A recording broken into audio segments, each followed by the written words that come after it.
श्री शिवाय नमस्तु भयम। दोस्तों, जैसा कि आप सभी लोग जानते हैं कि 10 जुलाई 2026 यानी शुक्रवार को पड़ रही है आषाढ़ मास की कृष्ण पक्ष योगिनी एकादशी। और दोस्तों, यह वह तिथि है जो आषाढ़ मास में पड़ने वाली सबसे बड़ी तिथि है, क्योंकि यह शुक्रवार के दिन पड़ रही है और इसका बहुत ही बड़ा और विशेष महत्व होता है। पूज्य गुरुजी ने कहा है कि अगर कभी भी मौका लग जाए और आषाढ़ महीने की एकादशी तिथि शुक्रवार को पड़ जाए तो आप लोगों 11 चावल के दाने का उपाय तो अवश्य ही करना चाहिए। इन दोनों का संयोग बहुत ही कम आता है। इसी के साथ में गुरुजी ने अपनी शिवपुराण कथा में बताया है कि इस दिन आपको 11 चावल दाने का उपाय तो आपको अवश्य ही करना चाहिए, क्योंकि ऐसा दिन पूरे साल में सिर्फ एक ही बार आता है। और दोस्तों, आप सभी लोग जानते हो कि शुक्रवार एकादशी तिथि का अगर सबसे बड़ा कोई उपाय तो वह 11 चावल के दाने वाला उपाय। तो दोस्तों, इस शुक्रवार एकादशी तिथि के दिन आप लोगों को इस 11 चावल दाने वाले उपाय को जरूर करना है।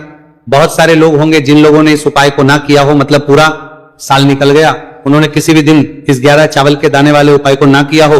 पर दोस्तों, आपके पास एक आखिरी मौका बचा हुआ है, जो कि 10 जुलाई शुक्रवार एकादशी तिथि के दिन है। तो इस दिन आप लोगों को इस वाले उपाय को जरूर कर लेना है। भले ही आप पूरे महीने भर इस उपाय को ना किया हो, पर अगर आपने इस आषाढ़ महीने की एकादशी तिथि के दिन अगर इस वाले उपाय को कर लिया तो आपको इस उपाय को करने का वो फल मिलेगा जिसकी आपने कभी कल्पना भी नहीं करी होगी।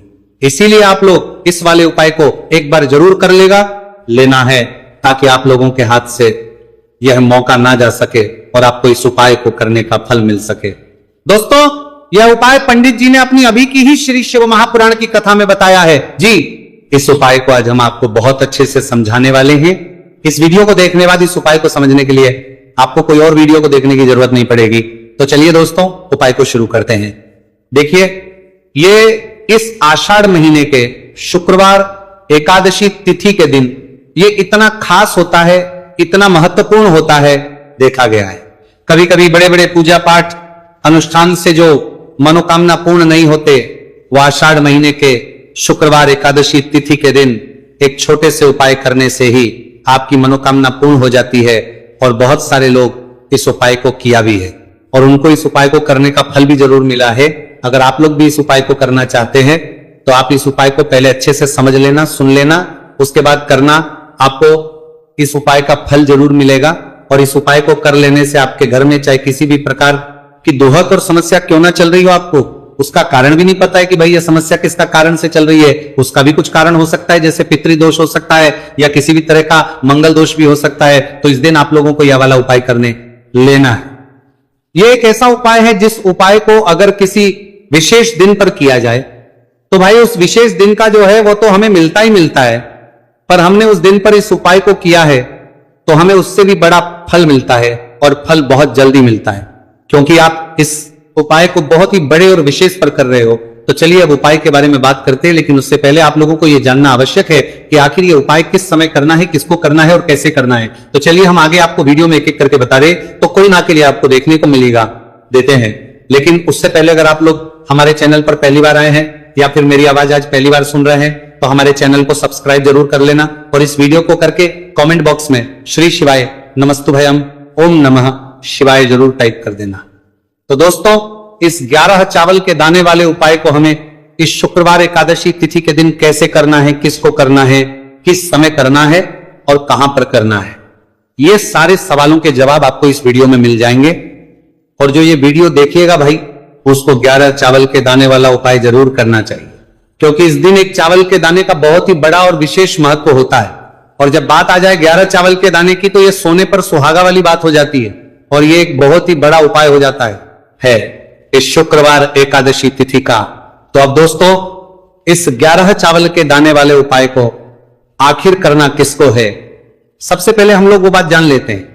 तो देखो, घर की जो बड़ी माताएं बहनें होती हैं, उन माताओं बहनों में से कोई भी एक बड़ी माता बहन इस वाले उपाय कर सकती है।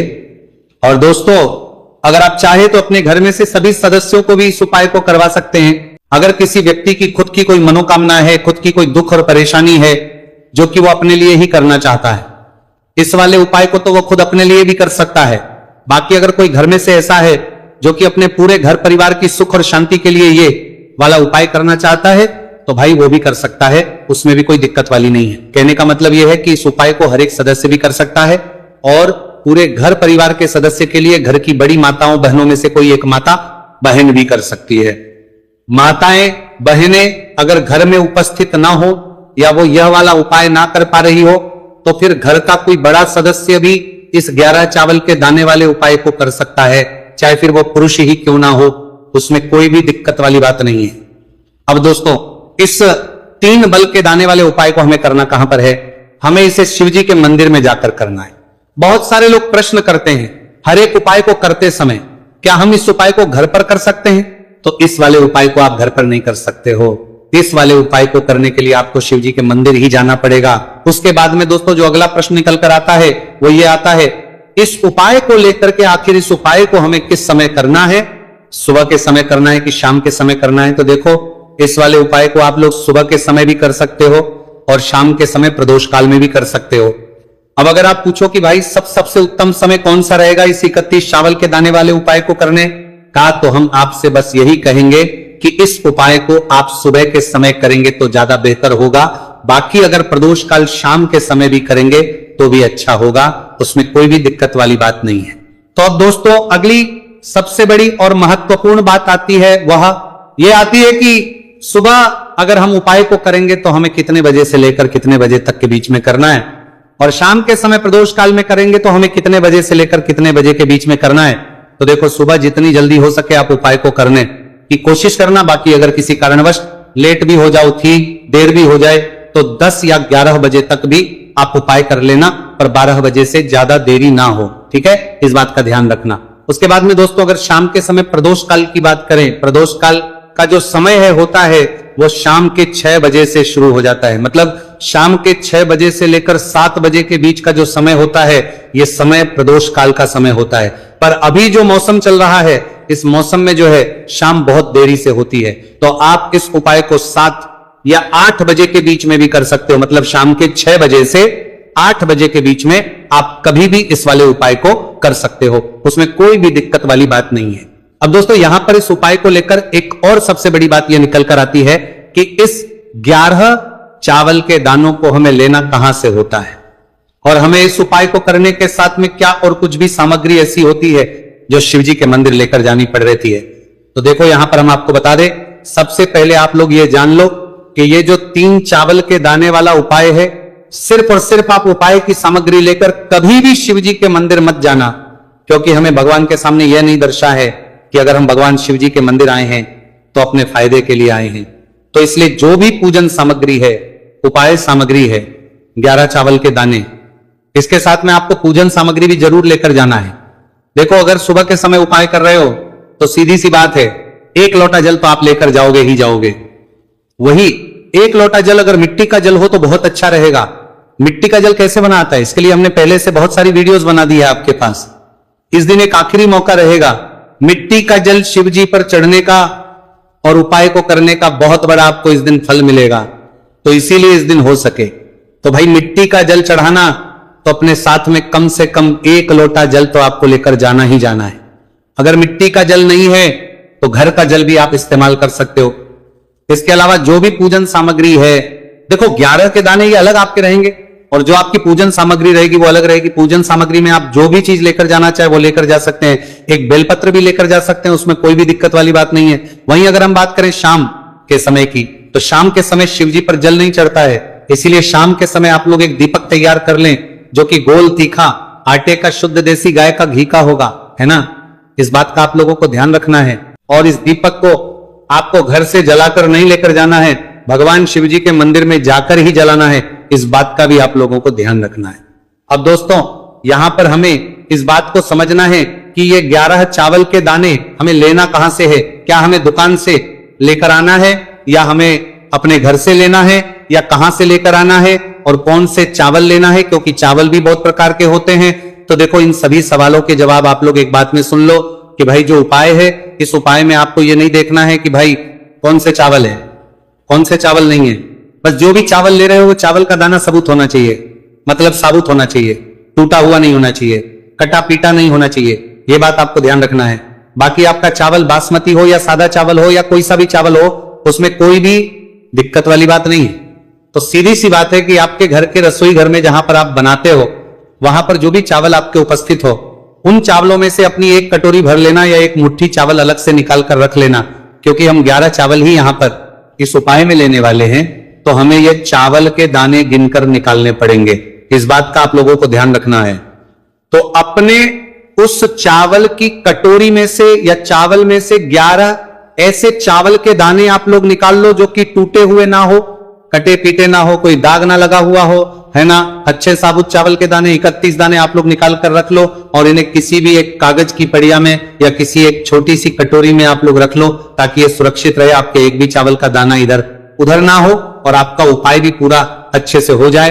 तो भाई जैसे ही आपका उपाय की जो सामग्री है 11 चावल के दाने ये तैयार हो जाते हैं, उसके बाद में आपको जो भी अपनी पूजन सामग्री है सुबह समय कर रहे हो तो 1 लोटा जल और 1 बेलपत्र या पूजन सामग्री जो लेकर जाना चाहो उसकी भी तैयारी कर लेना। और शाम के समय जा रहे हो तो भाई अपना जो दीपक है उसे तैयार कर लेना, ठीक है। और उपाय को करते समय शुद्धता का विशेष रूप से ध्यान रखना, ठीक है। सुबह सुबह स्नान करने के बाद ही उपाय को करने की आप लोग तैयारी करना। उसके बाद अगर शाम के समय की बात करें तो शाम के समय आपको स्नान करने की जरूरत नहीं है, पर शुद्धता ध्यान रखना है। आपको स्नान तो नहीं करेंगे, आप हाथ मुंह धोकर भी इस वाले उपाय को शाम के समय प्रदोष काल में कर सकते हैं, इसमें कोई दिक्कत वाली बात नहीं है। तो आप अपने उपाय की पूरी सामग्री तैयार करके आपके पास ही में जो आपका शिव मंदिर हो वहां पर पहुंच जाइए। सबसे पहले शिव मंदिर में जाकर आप लोगों को उपाय नहीं करना है, पहले भगवान के दर्शन करना है, भगवान से आशीर्वाद प्राप्त करना है, फिर शिव जी की शिवलिंग के पास में आना है। शिवलिंग के पास में आने के बाद जो पूजन सामग्री लेकर आए हुए हैं, जैसे कि सुबह गए हुए होंगे तो 1 लोटा जल और जो भी पूजन सामग्री लेकर आए हैं आप उनसे भगवान शिव जी की पूजन कीजिए। सबसे पहले तो 1 लोटा जल ही चढ़ेगा, फिर आपको 1 बेलपत्र श्री शिवाय नमस्तुभयम का जाप करते हुए शिवलिंग पर चढ़ा देना है। उसके बाद में आपकी पूजन सामग्री चढ़ेगी। उसके बाद में अगर दोस्तों शाम के समय अगर आप इस उपाय को कर रहे हो तो अपने साथ कम से कम एक जो दीपक है गोल बाती का जो आप अपने साथ में लेकर गए हो, उस दीपक को मंदिर में जाकर अपनी माचिस से जलाना है और उस दीपक को शिवलिंग के पास में रखना है, ठीक है। इस दीपक को रखने के बाद ही आप लोगों को अपना ये वाला उपाय शुरू करना है। और दीपक को ज्यादा पास में मत रखना, वैसे भी गर्मी पड़ रही है, भगवान शिव जी को आंच नहीं लगनी चाहिए, है ना। तो भाई जैसे ही आपकी पूजा अर्चना हो जाती है आप भगवान शिव जी को प्रसन्न कर लेते हैं। उसके बाद शिवलिंग के पास ही में आप कहीं पर बैठ जाइए, सामने या आसपास जिस जगह पर आपको बैठना हो वहां पर बैठ जाइए और अपने वहां 11 चावल के दाने अपने सामने निकाल कर रख लीजिए, क्योंकि अब यहां पर उपाय को यहां पर करने की आपको तैयारी करना है। और इस तरीके से जब आप उपाय करेंगे, पूजन सामग्री करने के बाद, पूजन अर्चना करने के बाद, तो आपको उपाय का फल बहुत जल्दी और बहुत होकर मिलेगा। तो अपने चावल के अपने सामने निकाल कर रख लेना। और ये जो उपाय है ये आपकी सीधे हाथ की हथेली से होगा, इसलिए इस बात का भी विशेष रूप से ध्यान रखना है। तो सीधे हाथ की हथेली का प्रयोग करके ही आप लोग अपना इस वाले उपाय को करना। अपने सामने जो भी आपके कागज की पुड़िया है उसको खोलकर रख लो, या कटोरी है तो भाई उसे अपने सामने रख लो और अपने वो 11 चावल के दाने निकाल लो, ठीक है। उसके बाद में दोस्तों अब आपको क्या करना है कि शिवलिंग आपके सामने होगी तो आपने वो 11 चावल के दाने एक एक करके जहां पर आपने बेलपत्र चढ़ाए हैं आपको शिव जी के शिवलिंग के ऊपर चढ़ाना है। कहां पर चढ़ाना है? शिवलिंग के ऊपर चढ़ाना है। और कहीं पर भी नहीं चढ़ाना है आपको अपने हथेली से, तो शिवलिंग के ऊपर चढ़ाना है। भले ही फिर वो अपने आप जलाधारी पर गिर जाए, ये मतलब वहीं पर गिर जाए, उसमें कोई दिक्कत वाली बात नहीं है, पर आप चढ़ाओ शिवलिंग के ऊपर। तो आपको क्या करना है, अपना पहला चावल का दाना उठाना है, श्री शिवाय नमस्तुभयम बोलना है और शिवलिंग पर चढ़ देना है। इसी तरीके दूसरा चावल का दाना उठा है, शिवलिंग पर चढ़ना है और मंत्र बोल देना है। और फिर तीसरा चावल का दाना उठाना है, श्री शिवाय नमस्तुभयम बोलना है और चढ़ देना है। इसी प्रकार से आपको पूरे 11 चावल के दाने एक एक करके शिव जी के शिवलिंग के ऊपर चढ़ाना है और भगवान से प्रार्थना करते जाना है। मतलब प्रार्थना तो आपको आखिरी में करना है, पर हर एक चावल के दाने को चढ़ाते समय श्री शिवाय नमस्तु भयम जरूर बोलना है। उसके ही में ये चावल का दाना शिवलिंग के ऊपर आपको चढ़ाना है। जैसे ही आपके 11 चावल के दाने शिवलिंग के ऊपर चढ़ते हैं तो भाई उसके बाद में आपको क्या करना है, भगवान से अपनी मनोकामना बोलना है। मनोकामना भी कब बोलना है? जब आपका 11 चावल का दाना आपके सीधे हाथ की हथेली में हो और आप उसे चढ़ाने के लिए जा रहे हो, श्री शिवाय नमस्तुभयम बोलकर उस आखिरी चावल के दाने को शिवलिंग के ऊपर चढ़ा देना। भगवान से फिर अपनी वो मनोकामना बोल देना जिस मनोकामना के लिए आप लोग अपना ये वाला उपाय कर रहे हो, जिस भी दुख और परेशानी के लिए आप लोग अपना ये वाला उपाय कर रहे हो। उसके बाद में जैसे ही आप अपनी मनोकामना बोल देते हो, आपका ये वाला उपाय पूरा हो जाता है। पर दोस्तों, उपाय को करने के बाद आप लोगों को 2 मिनट भगवान शिव जी के मंत्र का जाप जरूर करना है, और मंत्र का जाप करने के बाद भगवान से एक और बार करना है अपनी मनोकामना के लिए, या अपनी जो भी दुख और परेशानी है उसके लिए। इसके बाद में आप लोग भगवान को देखकर, भगवान से प्रार्थना करके, उनसे आशीर्वाद लेकर वहां से उठ सकते हैं और अपने घर पर जा सकते हैं। बस दोस्तों, यहां पर यह वाला उपाय पूरा हो जाता है। इस तरीके से जो भी व्यक्ति छोटी छोटी छींक का ध्यान रखते हुए इस 11 चावल के दाने वाले उपाय को करेगा, निश्चित सी बात है उससे उसकी मनोकामना पूरी होगी, और जो भी दुख और परेशानी है वह भी बहुत ही जल्दी दूर होंगे। तो दोस्तों, यह थे पूज्य गुरु जी द्वारा बताए गए कुछ बहुत ही खास उपाय। अगर आपको जानकारी अच्छी लगी हो तो वीडियो लाइक करिएगा। मिलते हैं फिर एक नए वीडियो के साथ। श्री शिवाय नमस्तुभयम।